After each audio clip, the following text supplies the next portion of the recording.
اعوذ باللہ من الشیطان الرجیم، بسم اللہ الرحمن الرحیم۔ حضرت ادریس علیہ السلام مصر کے شہر منفیس یعنی مصنف میں پیدا ہوئے۔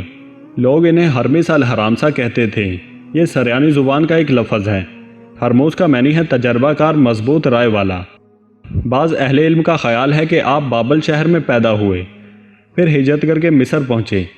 علم نصاب کے اکثر علماء کے مطابق حضرت ادریس علیہ السلام نبی صلی اللہ علیہ وآلہ وسلم کے سلسلہ نسب میں شامل ہیں۔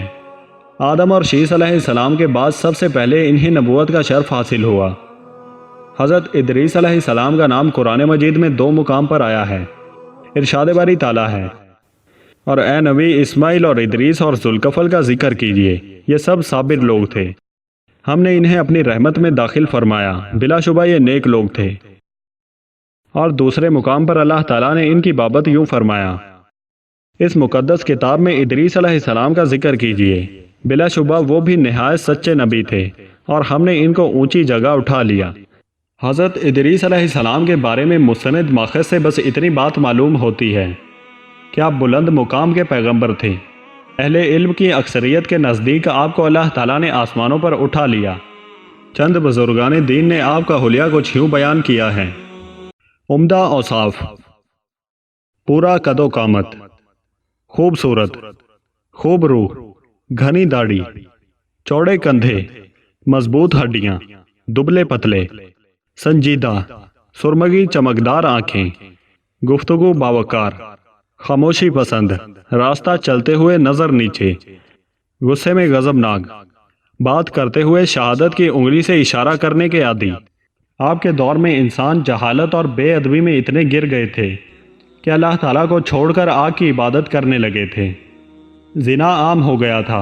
ایک اسرائیلی روایت ہے کہ جب قابیل نے اپنے بھائی حابیل کو قتل کر دیا تو اس کے بعد وہ اپنی بیوی کو لے کر وہاں سے چلا گیا اور سہول کے علاقے میں آباد ہوا، جبکہ حابیل کا قبیلہ جبال میں آباد تھا۔ قابیل کے قبیلے کی عورتیں انتہائی خوبصورت تھیں اور حابیل کے قبیلے کے مرد خوبصورت تھے۔ شیطان نے چال چلی اور قابیل کی عورتوں اور حابیل کے مردوں کو اپنے گانا گانے کی دعوت میں ایک جگہ اکٹھا کیا اور وہاں میلہ لگنا شروع ہو گیا۔ اس طرح عریانی عام ہونے لگی اور زنا کا دروازہ کھل گیا۔ ان حالات میں اللہ تعالیٰ نے حضرت ادریس علیہ السلام کو مبعوث فرمایا۔ حضرت ادریس علیہ السلام نے جب دیکھا کہ مشرکین ایمان والوں پر ظلم و زیادتی کر رہے ہیں اور منع کرنے کے باوجود یہ لوگ شرک و معاصی سے باز نہیں آ رہے، تو انہوں نے اپنے پیروکاروں کو جہاد کا حکم دیا اور ایک فوج تیار کی جو پیدل چلنے والوں اور سواروں پر مشتمل تھی، اور قابیل کے قبیلے کے لوگوں کے ساتھ جنگ کی اور فتح یاب ہوئے۔ حضرت ادریس علیہ السلام وہ پہلے رسول ہیں جنہوں نے اللہ تعالیٰ کے حکم سے سب سے پہلے قابیل کے خلاف جہاد کیا اور غنیمتیں حاصل کی، مگر یہ ان کے لیے حلال نہیں تھیں۔ رسول اللہ صلی اللہ علیہ وآلہ وسلم پہلے رسول ہیں جن کے لیے غنیمتیں حلال کی گئیں، لیکن یہ بات یقینی ہے کہ جہاد سب سے پہلے حضرت ادریس علیہ السلام نے کیا۔ امام ابن اسحاق رحمۃ اللہ علیہ نے ذکر کیا ہے کہ حضرت ادریس علیہ السلام ہی نے سب سے پہلے قلم سے لکھا اور لوگوں کو لکھنا سکھایا۔ آپ کے بارے میں اللہ تعالیٰ کا یہ ارشاد، اس مقدس کتاب میں ادریس علیہ السلام کا ذکر کیجئے، بلا شبہ وہ بھی نہایت سچے نبی تھے، اور ہم نے ان کو اونچی جگہ اٹھا لیا۔ اس آیت میں اللہ تعالیٰ نے ادریس علیہ السلام کی تعریف کرتے ہوئے انہیں نبی اور راست باز قرار دیا ہے۔ اللہ تعالیٰ کے فرمان اور ہم نے ان کو اونچی جگہ اٹھا لیا کی وضاحت صحیحین میں مذکور معراج کی احادیث سے ہوتی ہے، جس میں بیان ہوا ہے کہ چوتھے آسمان پر ان سے رسول اللہ صلی اللہ علیہ وآلہ وسلم کی ملاقات ہوئی۔ امام ابن جریر رحمۃ اللہ علیہ نے ہلال بن یساف سے بیان کیا ہے، انہوں نے فرمایا حضرت عبداللہ بن عباس رضی اللہ عنہ نے میری موجودگی میں کعب احبار سے فرمایا، ادریس علیہ السلام کے بارے میں اللہ تعالیٰ کے اس فرمان اور ہم نے ان کو اونچی جگہ اٹھا لیا کا کیا مطلب ہے؟ کعب نے فرمایا اللہ تعالیٰ نے ایک دفعہ حضرت ادریس علیہ السلام کی طرف وحی نازل فرمائی کہ میں آپ کے اعمال میں روزانہ تمام بنی آدم کے اعمال کے برابر اضافہ کروں گا۔ اس سے غالباً ان کے زمانے کے تمام انسانوں کے اعمال کے برابر ثواب مراد ہے۔ ان کے دل میں خواہش پیدا ہوئی کہ ان کی نیکیوں میں بہت اضافہ ہو جائے۔